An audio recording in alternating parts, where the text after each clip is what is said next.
hey, Jason, you're a token.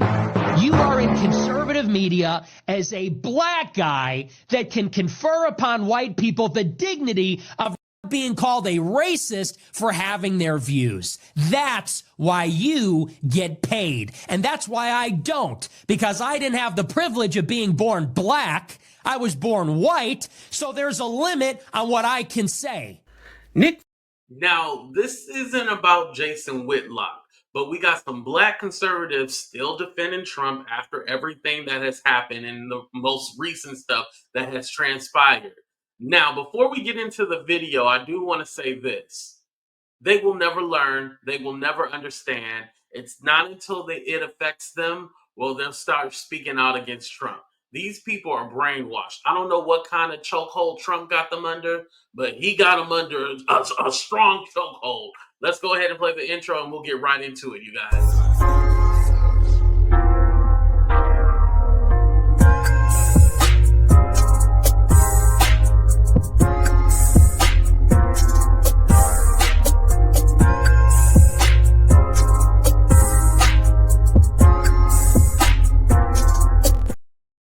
What's up, everybody? Welcome to a brand new episode of Talk the Real Deal with AT2. And yes, we are back talking politics. And I always like these conversations where they have the black conservatives versus the black people on the left, and they go at it. But it's always an understanding that, okay, they're just basically trying to give their talking points. It's not really trying to have a conversation. But I love when the black conservatives, aka Black MAGA, because there's a difference. These people on this panel are definitely Black MAGA. They are not the traditional conservatives who can actually tell you about small government, balancing the budget, state rights, small government, the traditional conservative. Not these, oh, we don't want trans in the bathroom and, black people need to stop crying and begging for handouts. Two different people, right? So that's why I want to clarify that. But we're going to go ahead and listen to Isaiah Carey. For those of you who don't know who he is, let me go ahead and toss a throwback to you guys. That Thursday here at Augusta High School that led to Chris Wood's death. The f*** is that? Shit! I'm dying in this f*** country ass fuck town. Shit flying in my mouth. The fuck, I can't see pollen. Let's get the fuck country, motherfucker. I can't even see me.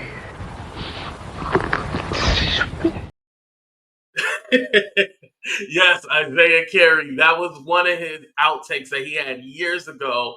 Somebody had recently posted it within like the last 15 years. He went viral again, but now he works for Fox 26 Houston. So let's go ahead and get into the show, you guys. Here we go.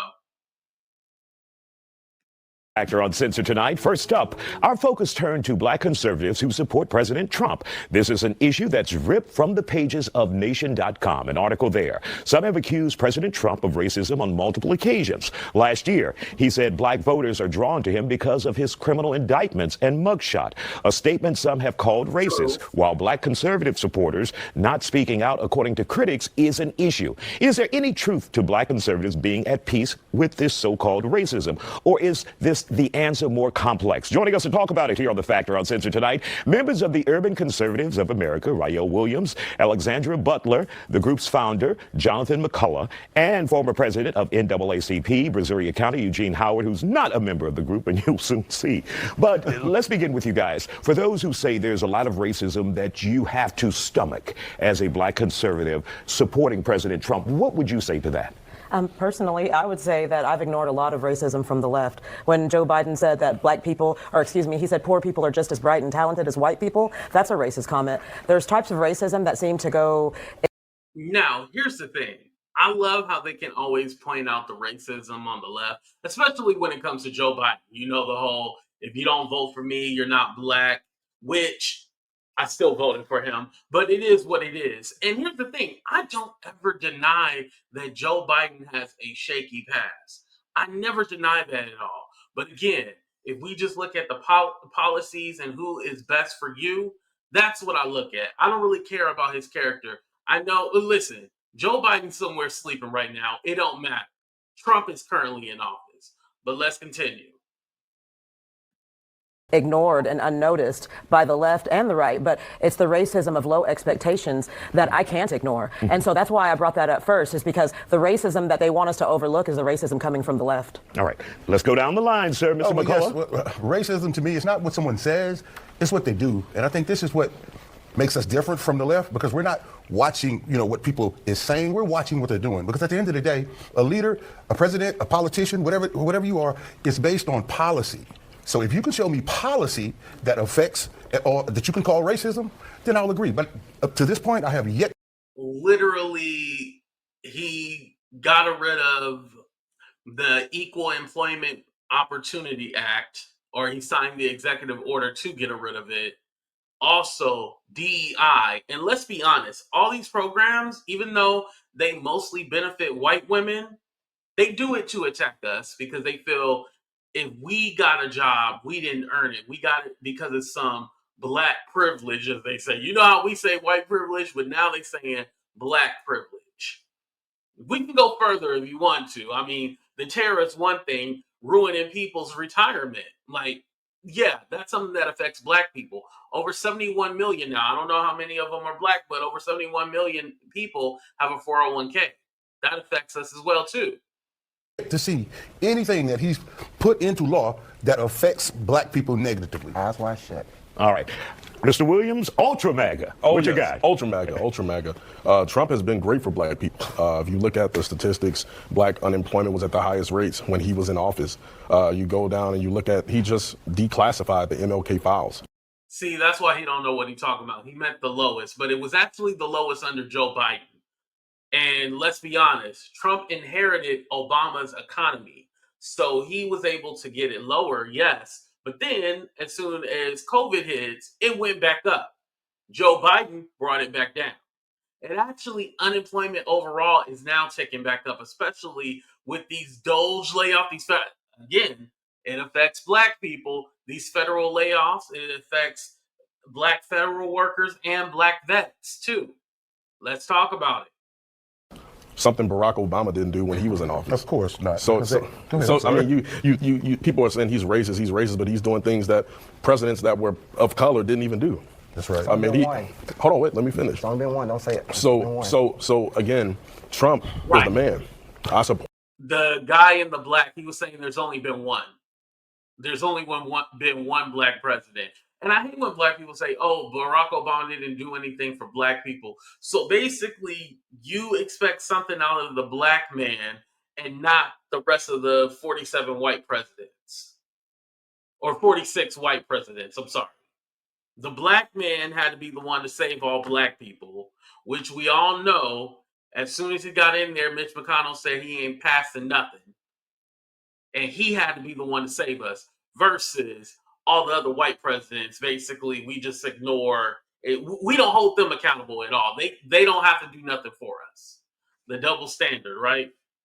Support him hands down, because what he's done for black people is literally like you can't compare it to anything. Right. And before we get to Eugene, let me ask you this question, the crux of that interview, that article. Do you see racism in the conservative movement that you're a part of? Obviously, you've already said you see it everywhere, but do you see it in the organization? Either of you. Well, here's the thing. How are we defining racism? Once again, I mean, if we're going to define racism and get... Okay, really, you know what racism is. So just tell me if you have seen it, if you experienced. Thank you, Isaiah, for cutting them off. You know what racism is. Don't play dumb. Like, how do you define racism? We can go by the definition that it's systematic oppression, blah, blah, blah. We can go by the definition. But you, being black in this country, you know what racism is. It always drives me crazy when I hear black people say, well, I've never experienced any kind of racism. For whatever reason, people think somebody needs to be chasing you in a white hood with a burning cross. No.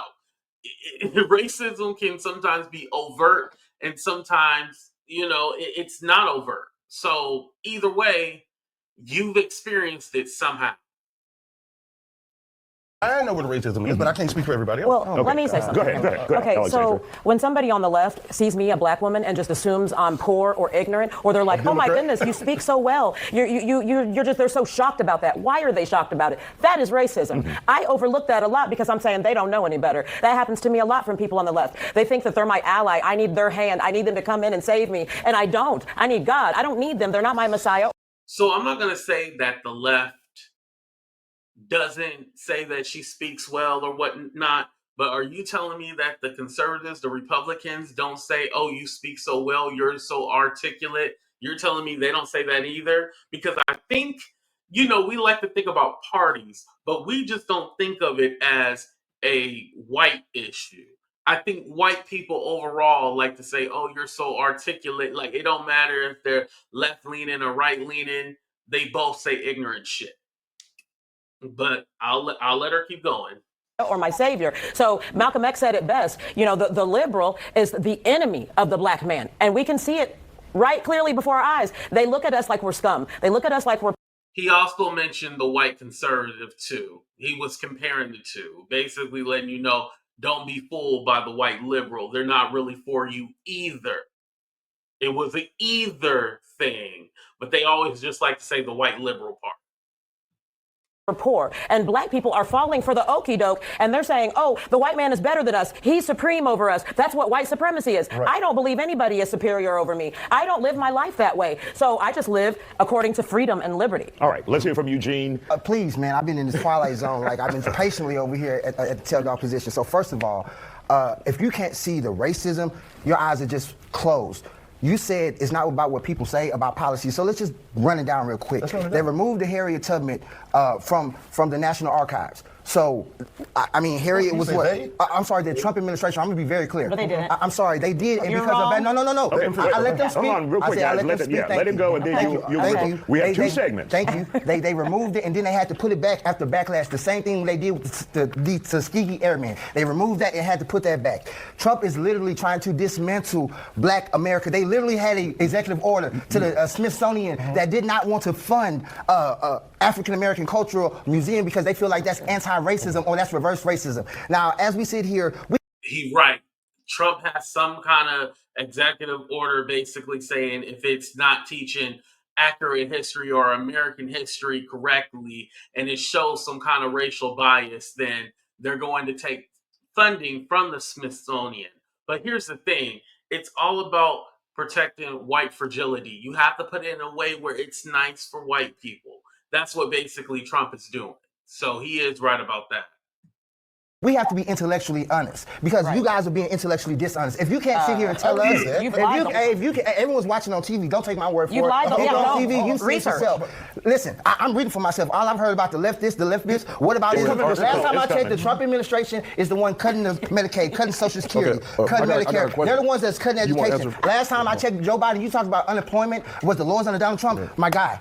Joe Biden had the lowest unemployment. Like no, you guys want to forget about that. Voted for Joe Biden. I mean, you can cherry pick that. You can cherry pick whatever you want. Just like Trump said. Just like Trump said. If you're a felon, you like Eugene, let's hear from Mr. McCullough. Well, basically, he's proving the point. He started talking about the policies. No, policies. That's what I started talking about. Let me talk. Policies. You started his whole conversation was policies. About statues and this, that, and the third, and Washington. Policies. What does that have to do with the price of gas? Nothing. What does that have to do with? What does the price of gas have to do with being black? What I'm saying. What does the price of gas have to do with being black? Listen. Being black is. And you know what? He should have brought up that the prices are still high. Inflation is still up. It's especially going to go up with these tariffs. Like, he should have definitely pointed that out, but I know they probably only got a short amount of time to get their stuff in. But yeah, definitely he should have said that. It's not my choice. The viewer can't understand your point. I'm sorry. We're going to take a quick break here. Black getting nothing to be with gas. Okay. Because don't forget, this election was about the price of eggs, right?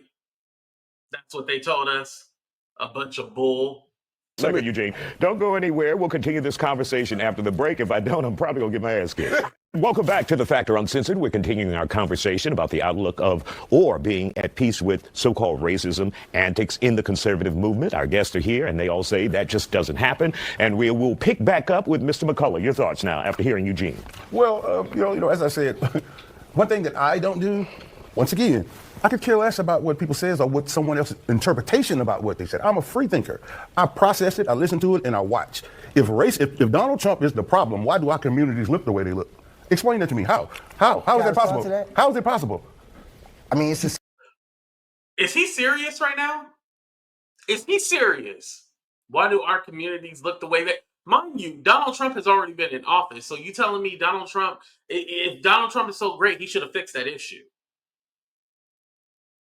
But we know why Black people are in communities that are underserved. We know why Black people don't get treated the right way. We know why Black communities are not thriving in the hood. We know this. They put us there. They put us in the ghettos. They put us in the hood.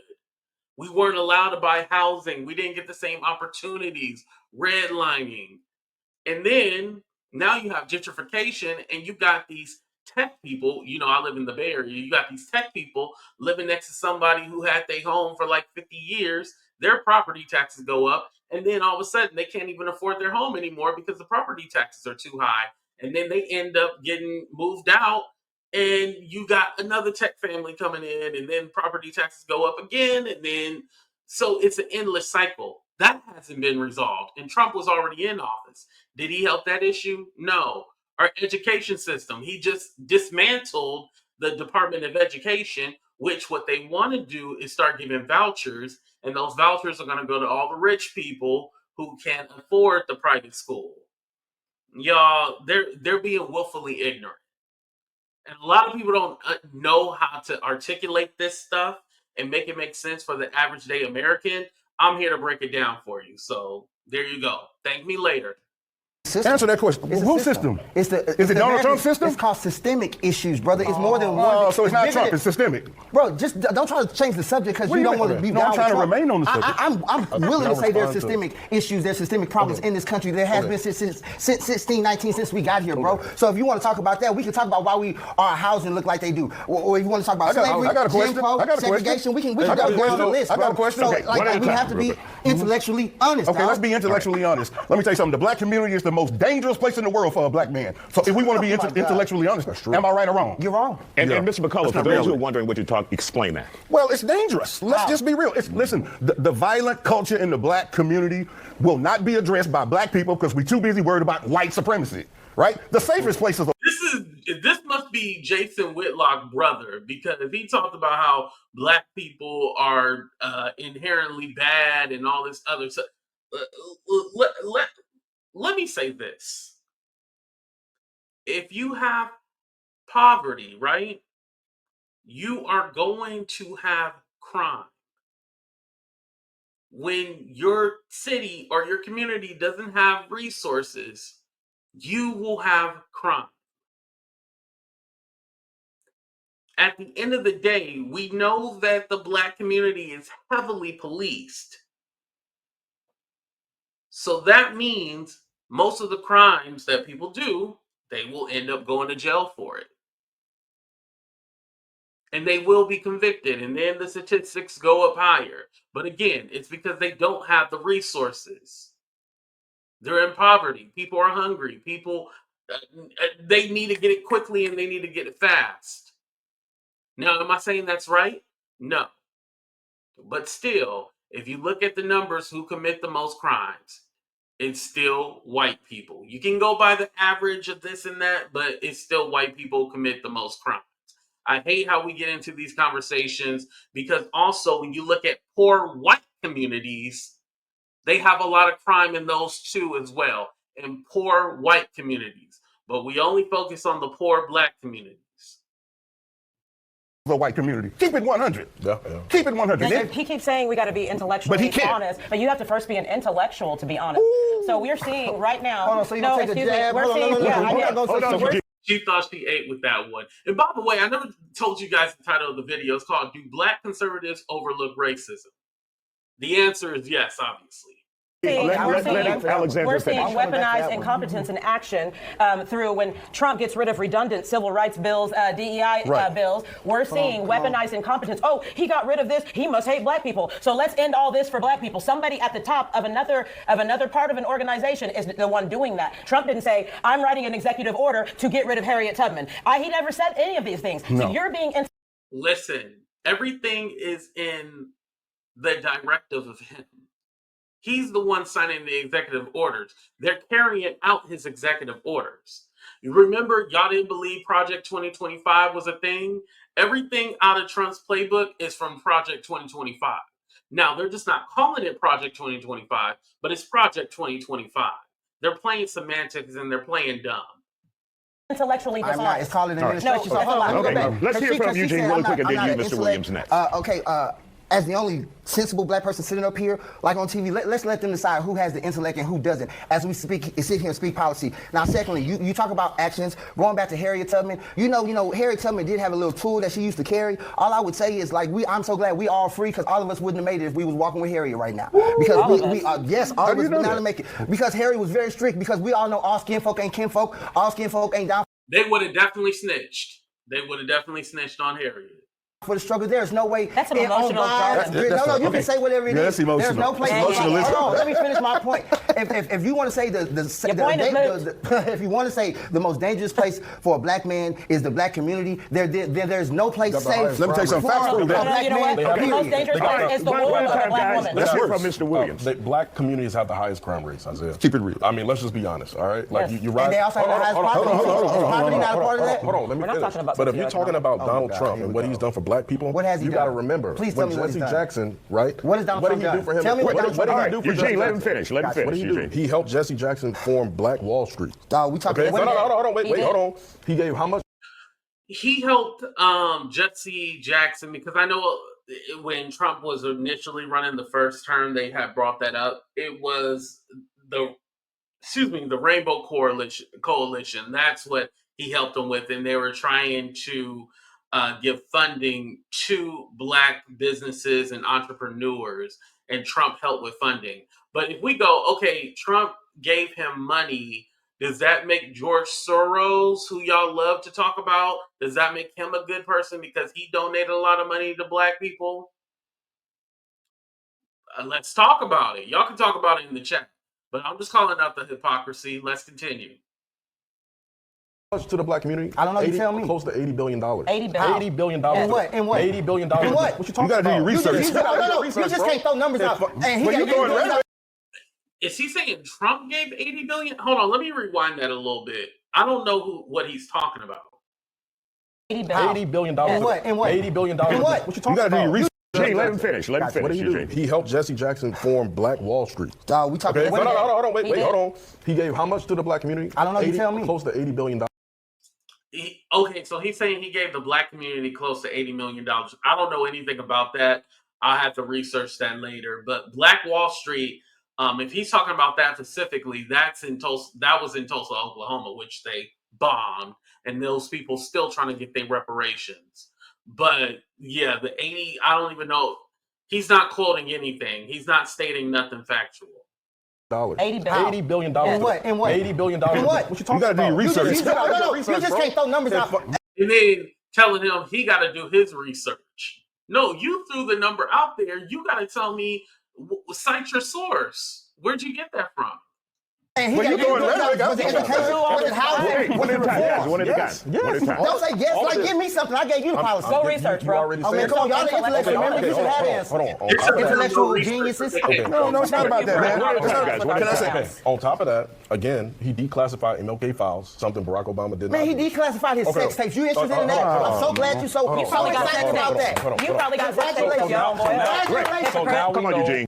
But even with the MLK, he declassified those. I don't want to say I don't care, but I don't care.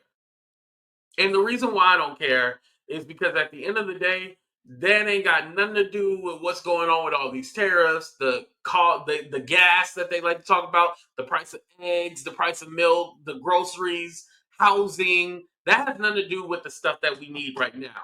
if Trump won the election because of the economy and we needed him to fix everything and get the prices lower and everything like that, then that's what the focus should be on, not the stuff like declassifying MLK.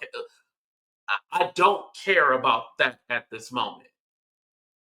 So We got now to hear we each know other. who killed him. Okay.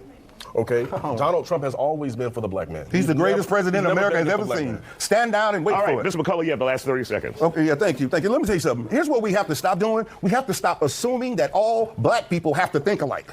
Thank you. We have to think stop. like y'all, Hold so we on. That is agree. racism in and I of don't think itself like within y'all? the black community. Oh my God. Listen, I don't think like y'all. I'm Can I finish? Well, you More for lost. the black Gotcha. community than Barack Gotcha. Obama. Can A I- black man. can I finish? A black There's man. a reason. Answer that. There's a reason President Trump is the first president in modern history Thank to you. crack the black vote and get majority of the black support. Come on. And also crack That's the not a economy joke. He did not get the majority of the black vote. It's almost over. I'm done with it, y'all. But yeah, I just found that interesting because, again, I do feel like these people ignore racism. I do. And particularly Black MAGA. Black conservatives, the traditional ones like the Condoleezza Rice, Colin Powell, I'm not talking about them necessarily. Even though Condoleezza Rice is a little, but the traditional ones, I'm not talking about them. I'm talking about these new wave of MAGA people all of a sudden think they know everything and, oh, Trump is the greatest, but really they're just hopping on a trend. They're hopping on a trend. Look out for these kind of people that are just hopping on a trend because they think it's cool or they want to own the libs. Watch out for these kind of people. But let me know what you guys think. Are you a black conservative or black MAGA? What are your thoughts? Do you overlook racism?